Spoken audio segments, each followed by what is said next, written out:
March ತಿಂಗಳಿನಲ್ಲಿ ಅಂದರೆ ಈ ತಿಂಗಳಿನಲ್ಲಿ ಬಹಳ ಅತ್ಯಂತವಾದ ಮಹತ್ವವಾದಂತಹ ತಿಂಗಳಿದು. ಯಾಕಂತಂದರೆ ಶುಕ್ರ, ಬುಧ, ಸೂರ್ಯ ಮತ್ತು ಗುರು ಈ 4 ಗ್ರಹಗಳು ತಮ್ಮ ಚಲನೆ ಅಥವಾ ರಾಶಿಯನ್ನು ಅಂದರೆ ಒಂದು ರಾಶಿ ಬದಲಾಯಿಸೋದಿರ್ಬೋದು ಅಥವಾ ನಕ್ಷತ್ರವನ್ನು ಬದಲಾಯಿಸೋದಿರಬಹುದು. ಒಟ್ಟಾರೆಯಾಗಿ ಈ ಶುಕ್ರ, ಬುಧ, ಸೂರ್ಯ, ಗುರು ಚಲನೆ ಏನಿದೆ ಈ ಮಾರ್ಚ್ ತಿಂಗಳಲ್ಲಿ ಬಹಳ ಪ್ರಮುಖವಾಗಿರುವಂಥದ್ದು.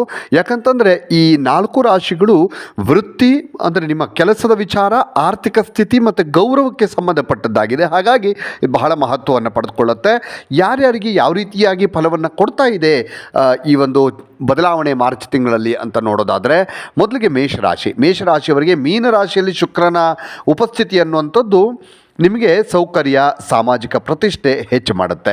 ಮಾರ್ಚ್ನಲ್ಲಿ ನಿಮ್ಮ ಕೆಲಸದ ಸ್ಥಳದ ಅಂದರೆ ನೀವು ಎಲ್ಲಿ ಕೆಲಸ ಮಾಡ್ತೀರೋ ಆ ಜಾಗದಲ್ಲಿ ನಿಮಗೆ ಮನ್ನಣೆ ಹೆಚ್ಚಾಗುತ್ತೆ. ನೀವು ಇನ್ನಷ್ಟು ಬಲಗೊಳ್ಳುತ್ತೀರಿ ಆ ಜಾಗದಲ್ಲಿ, ಕೆಲಸ ಮಾಡೋ ಜಾಗದಲ್ಲಿ. ಮತ್ತು ನಿಮ್ಮ ಕೆಲಸ ಸ್ಥಳದಲ್ಲಿ ಲಾಭವೂ ಕೂಡ ಬರುತ್ತೆ.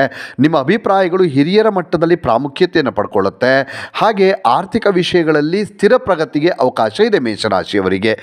ಮತ್ತು ಮೀನರಾಶಿ, ಈ ತಿಂಗಳು ಮೀನರಾಶಿಯವರಿಗೆ ಅತ್ಯಂತ ಪ್ರಭಾವಶಾಲಿ ಅಂತ ಹೇಳಲಾಗತ್ತೆ. ಈ ಒಂದು ಮಾರ್ಚ್ ತಿಂಗಳು ಶುಕ್ರನ ಉತ್ತುಂಗ ಸ್ಥಾನ ಅನ್ನುವಂಥದ್ದು ಇಲ್ಲಿ ಮೀನರಾಶಿಯವರಿಗೆ ಆತ್ಮವಿಶ್ವಾಸವನ್ನು ಹೆಚ್ಚು ಮಾಡುತ್ತೆ, ಆಕರ್ಷಣೆಯನ್ನು ಜಾಸ್ತಿ ಮಾಡುತ್ತೆ ಮತ್ತು ಸೃಜನಶೀಲತೆ, ನಿಮ್ಮ ಕೌಶಲ್ಯತೆ ಹೆಚ್ಚಾಗುತ್ತೆ ಮೀನರಾಶಿಯವರಿಗೆ ಈ ಒಂದು ಮಾರ್ಚ್ ತಿಂಗಳಲ್ಲಿ. ಮತ್ತು ಸೂರ್ಯ ಮತ್ತು ಬುಧನ ಪ್ರವೇಶ ಕೂಡ ನಿರ್ಧಾರ ತೆಗೆದುಕೊಳ್ಳುವಂತಹ ನಿಮ್ಮ ಸಾಮರ್ಥ್ಯವನ್ನು ಇನ್ನಷ್ಟು ಬಲಗೊಳಿಸುತ್ತೆ ಈ ಒಂದು ಮೀನರಾಶಿಯವರಿಗೆ ಸೂರ್ಯ ಮತ್ತು ಬುಧನ ಪ್ರವೇಶ ಅನ್ನುವಂಥದ್ದು. ಮತ್ತು ವೃತ್ತಿ ಮತ್ತು ವೈಯಕ್ತಿಕ ಜೀವನದಲ್ಲಿ ಸಮತೋಲನವನ್ನು ನೀವು ಕಾಣಬಹುದು. ಹಾಗೆ ಇನ್ನೊಂದು ರಾಶಿ ಅಂತಂದರೆ ಅದು ಧನುರಾಶಿ. ಈ ಗ್ರಹ ಬದಲಾವಣೆಯಿಂದಾಗಿ ಧನುರಾಶಿಯ ವ್ಯಕ್ತಿಗಳು ಹೆಚ್ಚಿನ ಗೌರವ ಮತ್ತು ಕುಟುಂಬ ಸಂತೋಷವನ್ನು ಅನುಭವಿಸ್ತಾರೆ.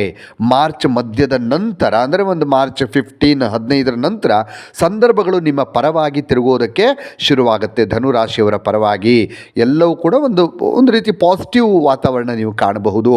ದೀರ್ಘಕಾಲದಿಂದ ಯಾವುದಾದ್ರೂ ಕೆಲಸ ನಿಂತು ಹೋಗಿದ್ದಿದ್ರೆ ಅದು ಈಗ ಮತ್ತೆ ವೇಗವನ್ನು ಪಡೆದುಕೊಳ್ಳುತ್ತೆ.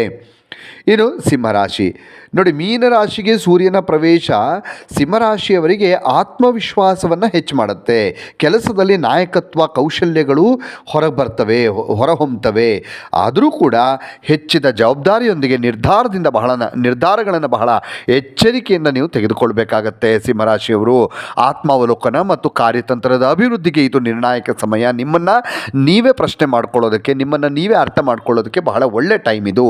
ಇನ್ನು ಮಿಥುನ ರಾಶಿಯವರಿಗೆ ನೋಡಿ, ಮಾರ್ಚ್ ತಿಂಗಳು ವೃತ್ತಿಪರ ದೃಷ್ಟಿಕೋನದಿಂದ ಕೆಲಸದ ವಿಚಾರದಲ್ಲಿ ಬಹಳ ಪ್ರಯೋಜನಕಾರಿ ಅಂತ ಹೇಳಬಹುದು.